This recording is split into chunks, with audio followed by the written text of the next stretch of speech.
In 1979, George became Julia. I would like to have the body of a woman and be as perfect a woman as I could see.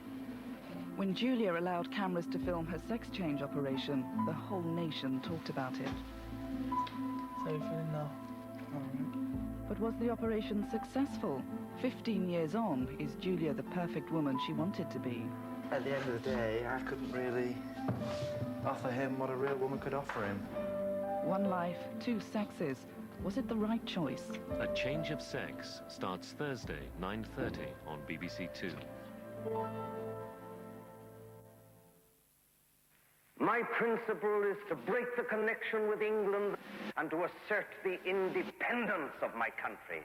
In a season marking 25 years since British troops entered Northern Ireland, BBC Two is showing 3 documentaries which sparked conflict between broadcasters and politicians.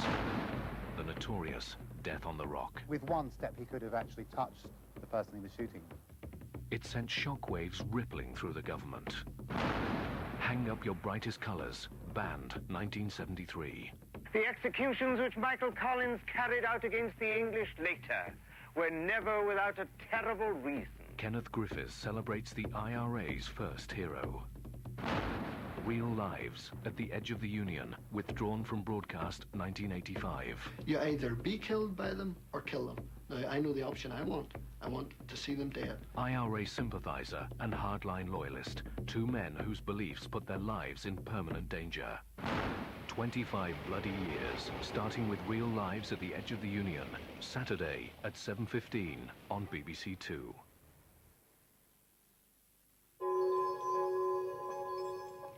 This is BBC Two. Now, before Newsnight, a spirited perspective on our video nation.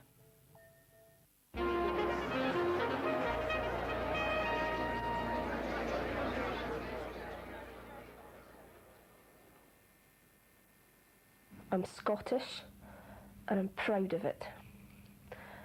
I'm a very patriotic person.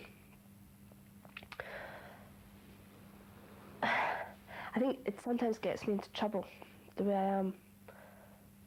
I'm very anti-English. I'm anti-everything to do with England, or, as I call it, Englandshire, which is just this little place tacked on to the bottom of Scotland. That's the place where all the losers go, England. We want our independence, we want to be our own country, and, you know, you guys are just, you know, just give it to us. It seems to me that you're holding on to Scotland because we've got the oil, it's ours. No, tell you what, let's make it English. Or even better, British, as you call it. You know, all the good stuff's English. Or British. All the crap stuff, give it to Scotland, you know. Give them the nuclear waste. Give them the poll tax, guinea pig stuff. Scotland's a beautiful place. It's wonderful. It's got everything. We've got mountains and glens. None of your valley crap. You have glens here. And we have huge bottomless lochs. And we've got Nessie. Beat that, England. Beat that.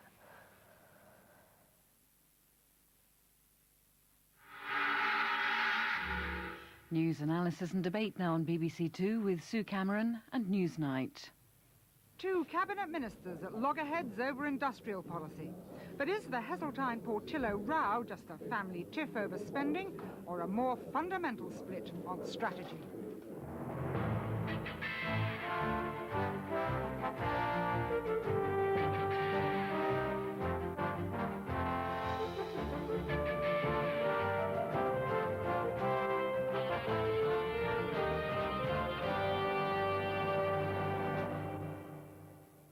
Good evening. It's the peremptory tone of the young Michael Portillo's leaked letter to that old warhorse at the Board of Trade, Michael Heseltine, that started the speculation today. Mr. Portillo says he's very disappointed with Mr. Heseltine's spending review. It's given Labour the chance to ask who does crack the whip on industrial policy, Mr. Heseltine or the Treasury. But we'll be asking Labour's Shadow Trade and Industry Secretary if this whole affair isn't just yet another example of ministers fighting their corners over public spending. Or is it symptomatic of deep ideological division? We'll be putting that question to a right-wing Tory and asking him for his views on the leak, who done it and why. Also, Michael Portillo's new job as Employment Secretary is to reduce the numbers in the dole queues. Can Kendal in the Lake District set an example to Britain's unemployment black spots of how that might be done? Graham Ingham has been finding out. And as Polish veterans in London remember those who fought and died so heroically in the Warsaw Uprising, we'll be asking, can Poland overcome its history? A former Polish Prime Minister, a veteran of the uprising and a distinguished writer on Poland will be debating that.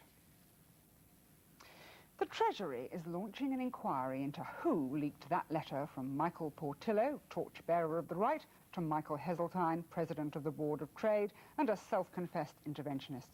The letter, written 3 weeks ago when Mr. Portillo was still Chief Secretary to the Treasury, demands that Mr. Heseltine should consider axing practically all departments' aid for industry. It also complains that he hasn't questioned whether the government should intervene at all. So, just another leak in the annual battle over public spending, or is this a struggle for the heart and soul of the Tory party? John Major, in Poland tonight, moved to play down the latest cabinet row. I think the difference between examining matters and making decisions is very wide and ought to be understood by everyone. Michael Portillo's letter, with its uncompromising bid to dismantle the DTI's support for British industry, is part of a fundamental review of government spending. Despite efforts by the Tory establishment to dismiss the letter as part of the normal bargaining over public spending, many believe the leak will prove deeply embarrassing to the government. They claim it will further underline splits in the cabinet between those who believe in intervention and those who do not.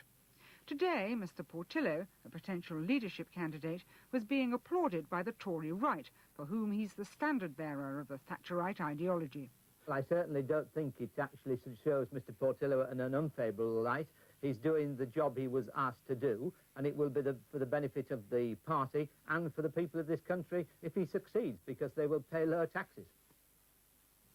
Several areas of Mr. Heseltine's DTI spending were targeted by Mr. Portillo in the leaked letter. They include the Assisted Areas Scheme, worth £95 million this year, research and development into non-nuclear energy at a cost of £29 million, support for the UK space industry at £91 million, a DTI consultancy initiative which gives advice to small firms at a cost of £92 million, and launch aid for aerospace firms, which this year has yielded a return of £58 million to the Treasury.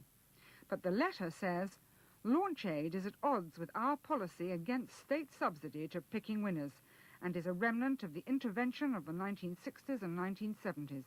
No convincing arguments have been advanced why aerospace is unique among UK manufacturing sectors. The total spend on support for industry is £329 million, which defenders of intervention stress is only a small amount of the DTI's total budget of £3.6 billion. One Conservative who believes in some intervention was dismayed by Mr. Portillo's letter. Whilst I regret that letters are leaked that says what ministers have been saying to each other, I would be very concerned if there was a suggestion from the Treasury, from any minister, that support from DTI for industry should not be there. Yet the question remains, why were the proposals leaked? To help Michael Portillo or to damage him? Some believe the letter was leaked by the Portillo camp itself to impress upon the right that he's still intent on cutting public spending despite his changing job. Others reckon the leak could have come from the DTI to embarrass Michael Portillo. The leaking could have come from all sorts of places, but it's very significant when you look at the timing. Why wasn't it leaked within a few days of it going out? Because a minute like that deals with regional policy goes to several ministries. I have a suspicion that it's somebody who thinks that people who live in places like the Rhondda and Greenock, in the old industrial areas where the world economy has passed by, should know that the new employment secretary has